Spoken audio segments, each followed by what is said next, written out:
क्यों अहमद मियाँ, बड़े टेंशन में लग रहे हैं आप? अरे क्या बताओ जुनेद भाई, हम जैसे सरफियों का दिमाग टेंशन में तो रहेगा ना। अच्छा, वो क्या हिंदुस्तान का टेंशन ले रहे हो? हाँ मियाँ, वही तो।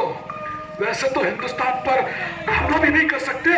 पहले कारगिल हुआ, 26 को हमने हमारे दहशतगर्द गवाए और उसके बाद भी बहुत सारे हमले किए, पर हासिल क्या हुआ? सिर्फ नाकामयाबी। मियाँ, हिंदुस्तान को उसकी सरजमी पे झुकाना मुश्किल है। अरे कोई मुश्किल बात नहीं है अहमद मियाँ। और एक बात बताऊं जी।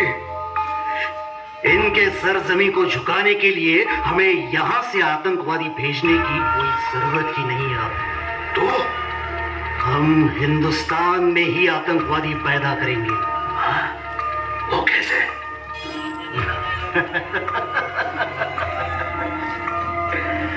अहमद मियाँ, अपने कौम के लिए लड़ने वाले मुहाजिरों की कमी नहीं है वहाँ हिंदुस्तान में।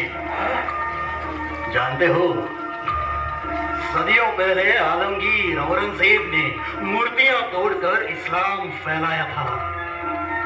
आज भी हम मूर्तियां तोड़ रहे हैं, पर मंदिरों की नहीं। मतलब हिंदुस्तानी लड़कियों को बर्बाद करके हम अपनी कौम की जंग लड़ेंगे। जिहाद कामयाब रहे, अल्लाह ताला की रज़ामंदी बरकरार रहे, इंशाअल्लाह।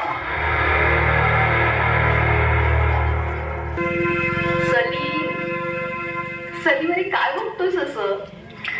ये झील सी आंखें, ये सेफ जैसे गाल, ये रेशमी जुल्फे, ये अनार जैसे होंठ तुम्हें ही देख रहे हैं मोहतरमा। तुम्हारे अलावा यहाँ पे देखने लायक कोई और है? अच्छा, इतकं काय आहे बरं माझ्यात? जाने मन, जो इश्क की आग में जल रहा है वही बयां कर सकता है कि क्या चीज हो तुम। खरंच इतकं प्रेम करतोस माझ्यावर? Any doubt? दिव्या मेरी जान, मैं तुमसे बेपनाह मोहब्बत करता हूँ।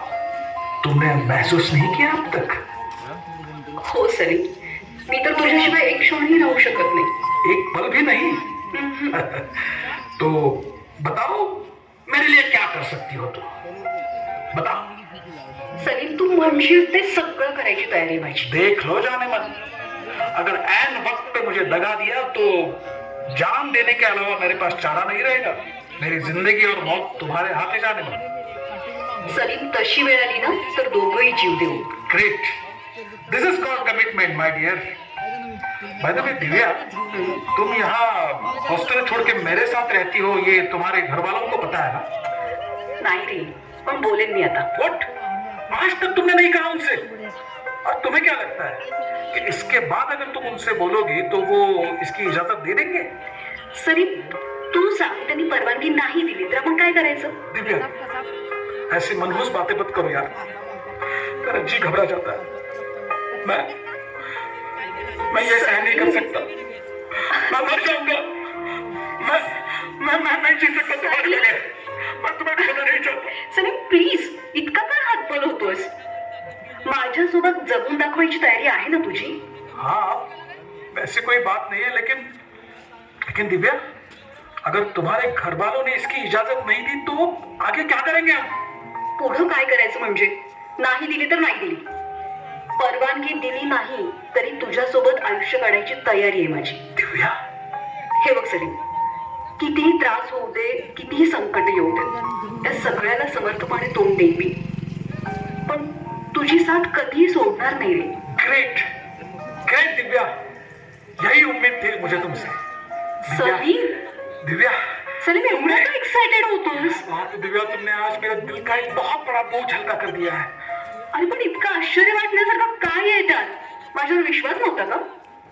ऐसी बात नहीं है, मग लेकिन हमारे मजहब अलग, तौर तरीके अलग, इसीलिए कभी कभी डर लगता था कि ये सारी चीजें हमारे इश्क के आड़े तो नहीं आएंगी ना, बस इसलिए थोड़ा शक था।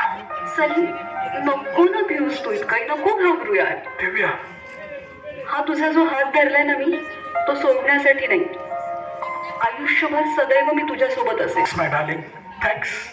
I love you my darling. Salim,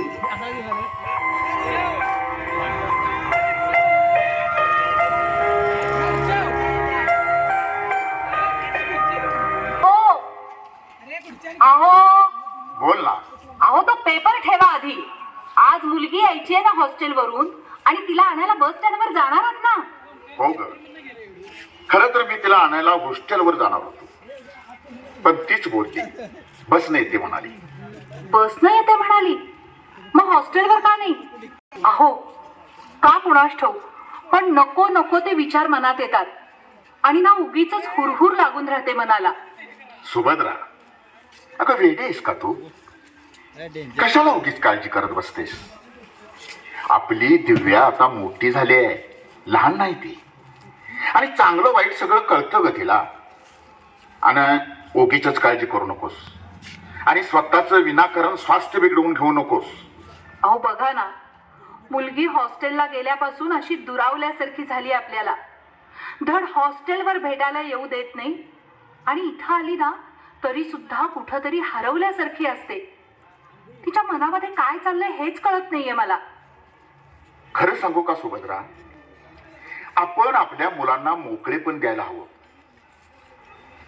त्यांच्या आबाळात त्यांना मुक्तपणे विहार करू द्यावा.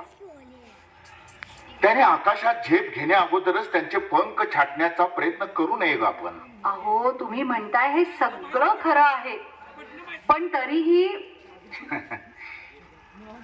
उगाच काळजी करतेस बघ तू.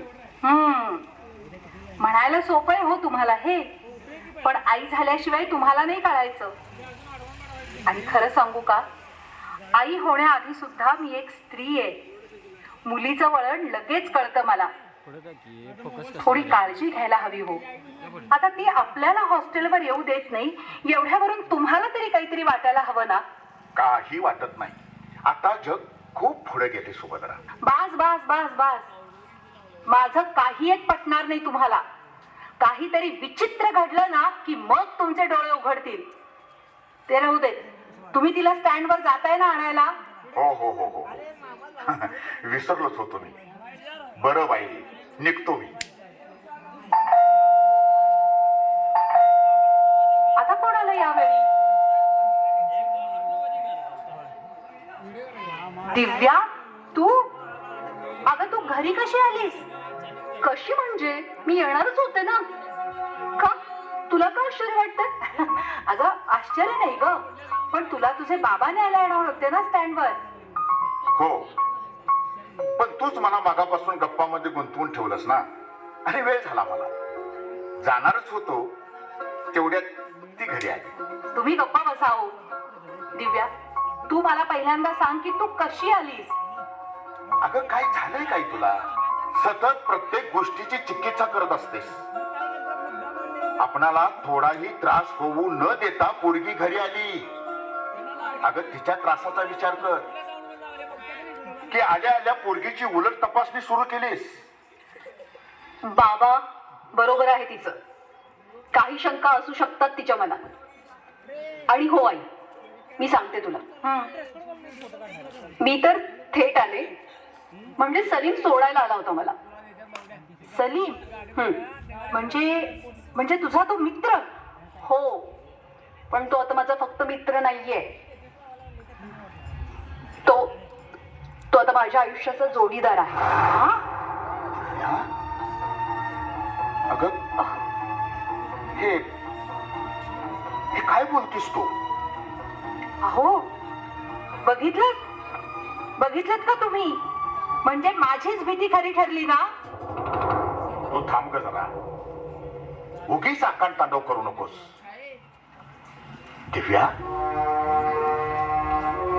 आम्ही तुझ्यावर गैरविश्वास दाखवतो असं नाही, पण तरीही बाळा, आयुष्याचा एवढा मोठा निर्णय असा तडकाफडकी घेतेस. आम्हाला साधं विचारावं, आमच्याशी बोलावं असं वाटलं नाही तुला? बाबा, हो बाबा, तुमच्याशी बोलायला म्हणून तर आलीये ना. तुमची परवानगी घेऊनच पुढच्या गोष्टी करेन मी. आई, बाबा, चला आता मी थकली हो, आणि मला भूकही लागलीये. आपण थोडं या विषयावर नंतर बोलूया का? थांब दिव्या, इतकं वरवर बोलून तू जाऊ शकत नाहीस. Come on mamma. म्हणजे बोलू म्हटलं ना मी थोड्या वेळात. अगं दमली आहे मी खूप, मला भूकी लागली आहे. आलेच मी. अहो काय हे, ही मुलगी म्हणजे कसं कसं सांभाळायचं हिला? शांत हो सुभद्रा, शांत हो. ती आपल्याशी बोलायला आली ना, हेच महत्वाचं. अहो पण तो कोण, कुठला सलीम, त्याचं नाव गाव काही पत्ता माहित नाही आपल्याला.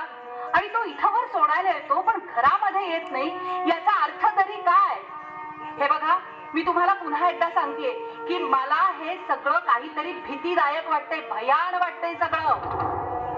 नको ग विचार करू. आजकालची मुलं अशीच असतात. आणि हे बघ, आपणच काळाप्रमाणे बदलायला हवं. सगळं काही सविस्तर बोलू आपण तिच्याशी. अगं मी आहे ना.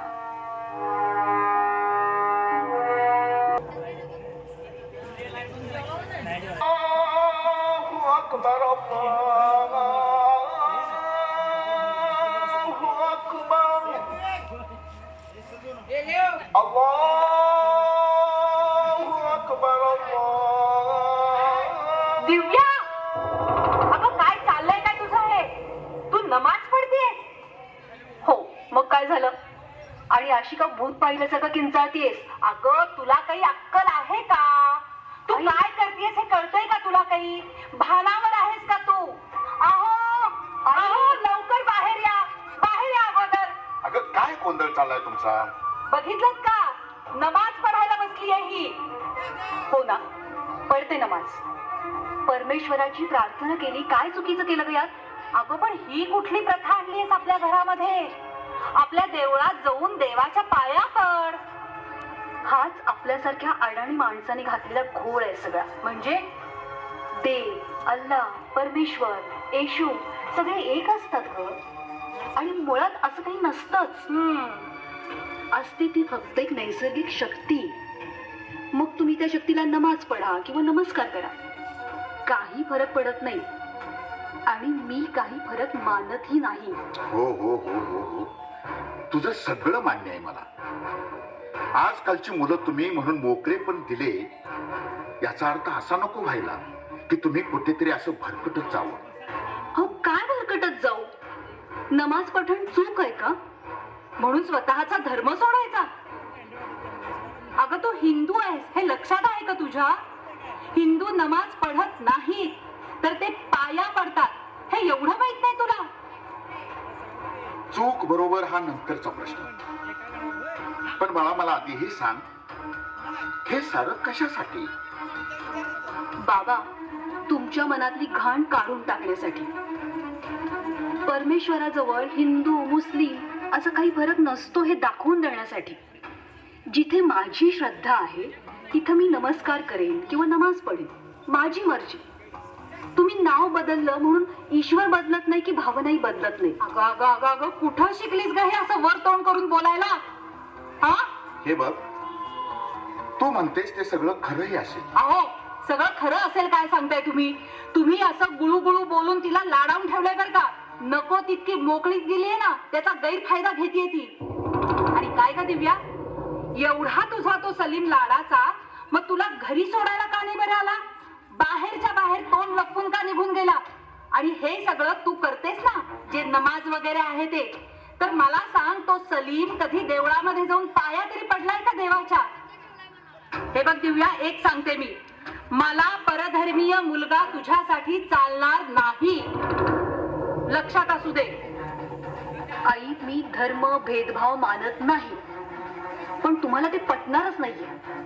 मला ना खरंच कंटाळा आला या सगळ्याचा. दिव्या, म्हणून मी गावी यायला नको म्हणत असते. माझं जग तिथे छान चालतं. तुझं जग म्हणजे तू आणि सलीम? हो बाबा, तुम्हाला खरं काय ते सांगते आज. आई, बाबा, सलीम आणि मी गेले 6 महिने आम्ही लिव्ह इन रिलेशनशिप मध्ये राहतो. म्हणजे तू हॉस्टेलला राहत नाहीस? नाही. बघा बघा, पोरीनं कसं शेण घातलं आपल्या तोंडात. तरीच म्हणत होते की ही हॉस्टेलला का येऊ देत नाही आपल्याला. वेळीच सावरला असतं ना तर ही वेळ आली नसती आपल्यावर. आई काही बिघडलेलं नाहीये आणि मी तुम्हाला स्पष्ट सांगते, याचा इश्यू करू नका प्लीज. अहो ऐकताय सावर बघा जरा. आता तरी सावरा हो तिला आडवा. अहो वाटोळं करून घेईल होती स्वतःच. सुभद्रा सावरा जरा तिला सावरा. शांत हो सुभद्रा. दिव्या अगं काय केलंस हे तू. हे बघ, होईल सगळं नीट, पण शांत व्हा. वालेकुम. वालेकुम अस्सलाम जुनैद भाई, फरमाइए. सलीम मेरी जान. खुश हूँ, आबाद हूँ, आप बताइए. अच्छा सुन, हाँ. तेरे अकाउंट में आज 10 लाख भेज रहे हैं. पाकिस्तान सेंट्रल ब्यूरो चीफ ने तुम्हारी से ही हिंदुस्तानी लड़कियों को बर्बाद करते रहना, मालामाल हो जाओगे. आप बेफिक्र रहिए जनाब. ऐसी लड़कियों की जिंदगी तबाह की है हमने. उन्हें जहन्नम की तपिश में जलने के लिए मजबूर किया है हमने, और ये सिलसिला ऐसे ही जारी रहेगा. ये हिंदुस्तानी लड़कियां ना कमाल होती है, कमाल. इस स्तर में तूफान बन जाती है. कमाल है, कमाल है. ऐश करो मेरी जान, ऐश करो. अच्छा सुनो जी. फिलहाल जो तेरे बाहों में खोई है ना, हाँ. उसे छोड़ दो. अच्छा. बर्बाद तो हो ही चुकी होगी पूरी. हाँ भाई, बिल्कुल बिल्कुल. तो अब नया परिंदा पकड़ लो. और 10 लाख तुम्हारा इंतजार कर रहे होंगे. अरे जुनैद भाई, आप सिर्फ कैश तैयार रखिए. नया परिंदा जल्द ही जाल में आएगा. आप इत्मीनान रखिए. और वहाँ पाकिस्तान. यहाँ की बातें मत कीजिए, बस मकसद याद रखना भाईजान. बिल्कुल. इंशाल्लाह.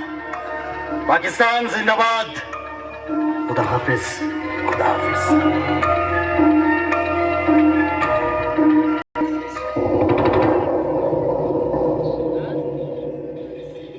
दिव्या, तुम?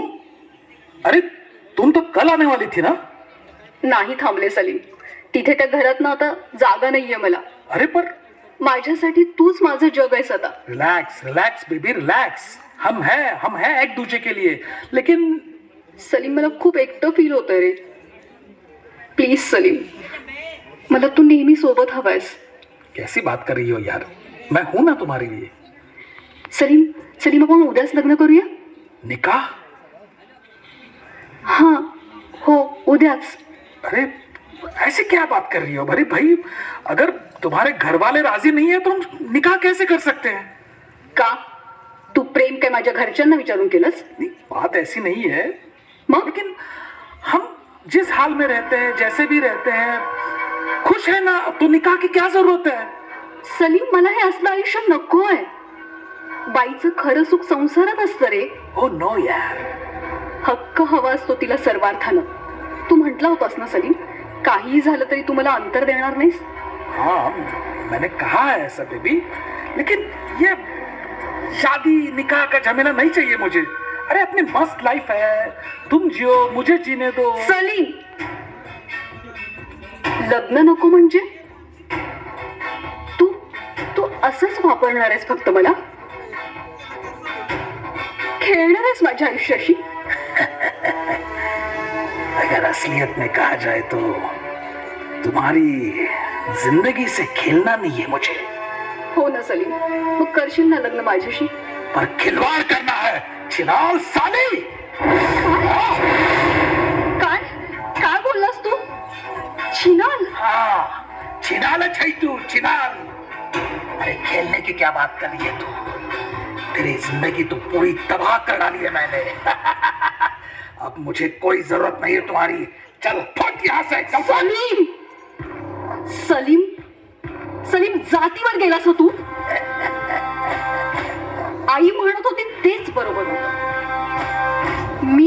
मी विश्वास ठेवला तुझ्यावर, ही सगळ्यात मोठी चूक आहे माझी. अरे मागचा पुढचा कसलाही विचार न करता हे शरीर स्वाधीन केलं मी तुझ्या. फुलातील मकरंद संपल्यानंतर भुंग्यानं उडून जाऊन फुलाला दूर करावं तसं दूर करतोस तू मला सलीम. पण एक लक्षात ठेव, भारतीय नारी आहे मी अशी सहजासहजी हार मानणार नाहीये. जाने मन, हमारी क्या है ये जानने के लिए तुम्हें दोबारा पैदा होना पड़ेगा. दिव्या, अगर तुम्हें चैन से जीना है तो मुझे भूल जाओ, वरना वरना मला मरणाची भीती घालतोस? हा?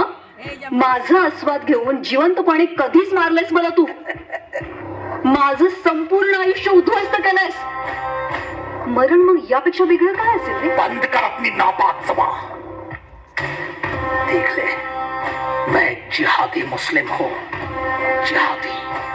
और तुम जैसी हिंदू लड़कियों को बर्बाद करने के लिए हमारा जन्म हुआ है. हम पैदा ही इसीलिए हुए हैं. यही हमारा मकसद है, यही हमारा इरादा है. अच्छा, म्हणजे हे तुझं खरं रूप आहे. हं? किती फसवलंस रे अशा? आणि तू फसलेही असतील, पण मी सोडणार नाहीये तुला. मी पोलिसात देईन तुला. अच्छा, तू मला उद्ध्वस्त केलंस, मी तुला पुरता उद्ध्वस्त करेन. पुलिस में जाएगी? ये गीदड़ धमकी किसी और को देना. और यहाँ से जिंदा बचोगी तो जाएगी ना तू. तुझे मैं कब से कह रहा हूँ दिव्या, मेरे अंदर के शैतान को मत जगा, मत जगा. पर नहीं, तुझे ही मरने की बहुत जल्दी है ना, शौक है मरने का. हाँ? सलीम,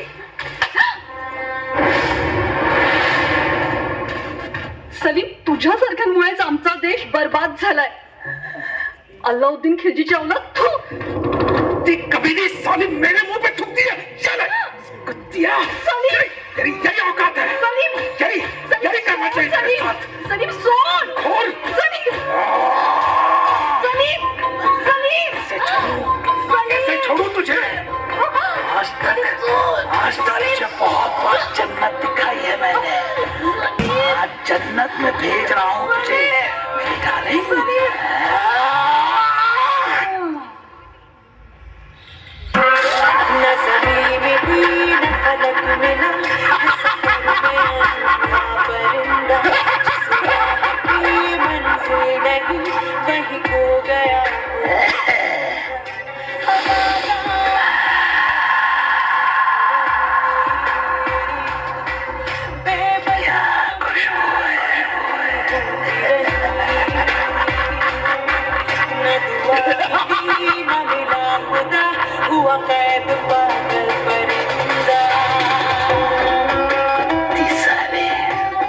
तुझे क्या लगा मैं तुझसे सचमुच मोहब्बत करता था? अरे हट, बिल्कुल भी नहीं. मैं तो तेरे साथ खिलवाड़ करता रहा. तू और तेरे हिंदू मजहब को बर्बाद करने का इरादा था, इरादा है और इंशाल्लाह रहेगा भी. क्या लगता था तुझे मैं तुझसे निकाह करूंगा? हमारी औलादें होंगी, हमारी खुशहाल जिंदगी होगी. ये सब तेरा ख्वाब था, तेरा. मैं तो सिर्फ तेरे जिस्म को नोचना चाहता था. जो मैंने किया. न ज़मीं मिली न फलक मिला है सफर में अंधा परिंदा. जिस राह की मंजिल नहीं वहीं खो गया होके गुमराह. न दुआ मिली न मिला खुदा, हुआ कैद पागल परिंदा. हिंदुस्तानी लड़की है, कमाल का गोश्त है इनका, कमाल का. बिस्तर में भी मजा देती है और मारने के बाद काटने में भी मजा आता है.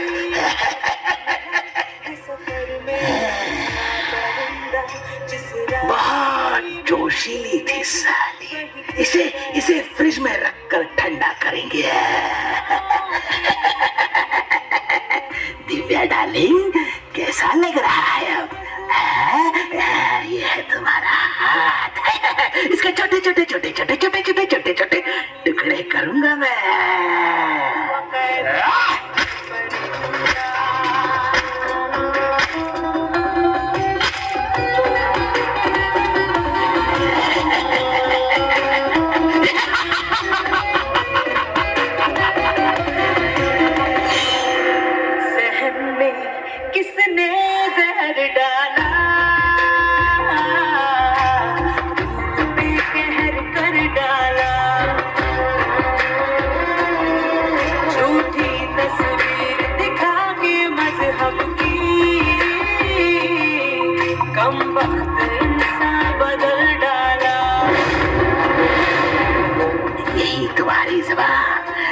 हमेशा बोलती रहती है ना, इसको भी मैंने अब बंद कर दिया है। तब जाके ठंड पहुंची मेरे कलेजे को।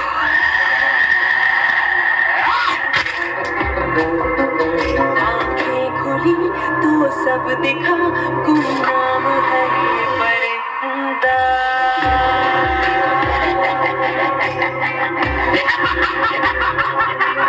न ज़मीं मिली न फलक मिला, है सफर में अनोखा परिंदा। जिस राह की मंजिल नहीं, वहीं खो गया हूँ कि गुमराह।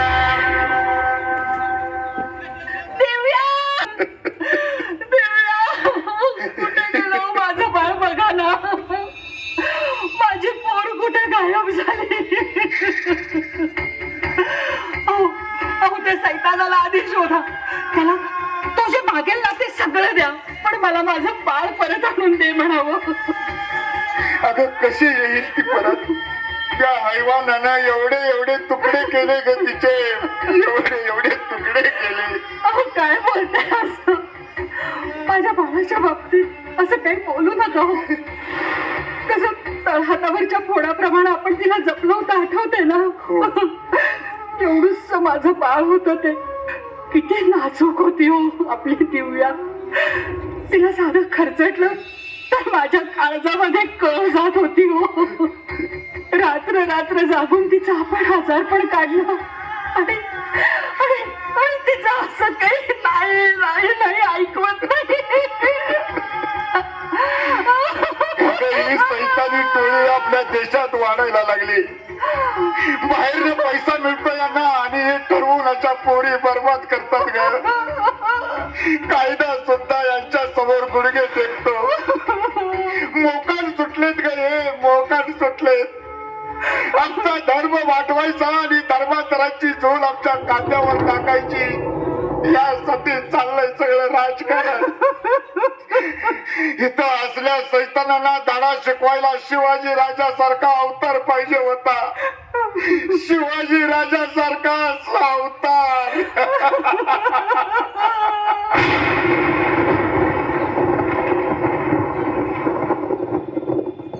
सिद्दी हिलाल जी राजाजी, अहो या लोकांनी तर आम्हाला अवतारच बनवून टाकलं. सख्त अफसोस आहे राजाजी. आम्हालाही. म्हणजे काय, शिवाजी देव होता म्हणून त्याला साध्य झालं, आम्हाला कुठं जमणार. हतबल झालेत लोक आणि म्हणूनच या अशा परकीय शक्तींचं फावायला लागलेलं आहे. बुज़दिलों का मुल्क बन चुका है पूरा. जिस मिट्टी पर हम फख्र महसूस करते थे, वहां एक क्या बोया जा रहा है राजा जी? खरंय, जगणच संकुचित झालंय. धर्मांतराची झुंड येते खरी, पण फार लोक नाही येत होते. ढेकणासारखे चिरडून टाकावे असे 2-4 बाजार भुंगे यांना संपवणं अवघड नाही. मात्र याला धर्माचा रंग चढवला तर मग अख्खा मुसलमान धर्म वाईट दिसायला लागतो. संख्या खूप दिसते आणि मग आपणच आपलं जगणं त्यांच्या समोर खुज बनवून टाकतो. अशी परिस्थिती बदलणं आपल्या आटोक्याबाहेरच दिसतं आणि मग इथं शिवाजी अवतरायला हवा. सिद्दी हिलाल, आमची देवळं फोडत धर्मांतराची ड्युटी नाचवत आलेल्या औरंगजेबाला आम्ही इथंच ठेचला. म्हणून आम्ही मुसलमान धर्म वाईट ठरवत नाही. आमच्या हयातीत आम्ही कुठल्याही मशिदीला तसोबरही धक्का लावलेला नाही. ही धर्माची लढाई नाहीच आहे सिद्दी हिलाल. अहो वासनेला कुठं असतो धर्म? जिथं स्वतःचीच आई बहीण कळत नाही तिथं पशुत्व हाच धर्म आणि मग असे पशु हे ठेचावेच लागतात. बिल्कुल दुरुस्त फरमाया आपने राजा जी. आज हम यहाँ होते तो हम ही इन दरिंदों का खात्मा कर देते. अरे हम भी मुसलमान थे, जिस मिट्टी में रहते थे उस मिट्टी की इज्जत करते थे. हिंदवी स्वराज और शिवाजी राजे को खुदा मानते थे हम. लेकिन अब कुछ चंद मुसलमान यहाँ रहकर पाकिस्तान की बातें सुनकर यहाँ ऐसी गंदी हरकतें करते हैं. अगर उन्हें यहाँ रहकर ये हिंदवी स्वराज, ये मुल्क, यहाँ का कानून मंजूर नहीं, वो बेशक पाकिस्तान चले जाए. सिद्दी हिलाल, खरंच खूप उपकार आहेत आपले स्वराज्यावर. आपण जीव पणाला लावून आमच्या सोबत सावलीसारखे राहिलात, तरीही आपलं नाव सुद्धा इथं कुणाला माहीत नसावं हीच आमची खंत आहे. पन्हाळ्याचा वेढा पडला तेव्हा आम्हाला सोडवण्यासाठी आपण जीवापाड शर्त केलीत. सिद्धी वाहवा हा आपला पराक्रमी पुत्र, त्याच्या सहित आपले 5 पुत्र या पन्हाळ्याच्या लढाईत ठार झाले, स्वराज्यासाठी खर्ची पडले. आपण तरीही माग हटला नाहीत. स्वराज्याची अखंड सेवा करत राहिलात आणि प्रतापराव गुजरांसोबत नेसरीच्या लढाईत स्वतःचा जीव ठेवलात. सिद्धी हिलाल, स्वराज्याची सेवा करणारे इथं मुसलमानही होते आणि गद्दारी करणारे आमचे भाऊबंदही होते. नीचपणा असा धर्माच्या साच्यात नाही मोजता येत. वासनांध होऊन प्रजेवर बलात्कार करणाऱ्या रांझ्याच्या पाटलाचे आम्ही हातपायच तोडले आणि आमचाच मावळा सखूजी गायकवाडचे डोळे काढले. तेव्हा कुठला धर्म आम्ही पाहिला होता? या वासरीच्या बाजाराला धर्माचा रंग नकारे लावू आणि धर्माच्या होळ्या पेटवून पोळ्या भाजणाऱ्यांना मात्र सैल नखा सोडू. लाचार होऊन लाजिरवाने जीण जगणाऱ्या मनाला फक्त महाराष्ट्र धर्म शिकवा, फक्त स्वराज्य धर्म. जगदंब जगदंब जगदंब.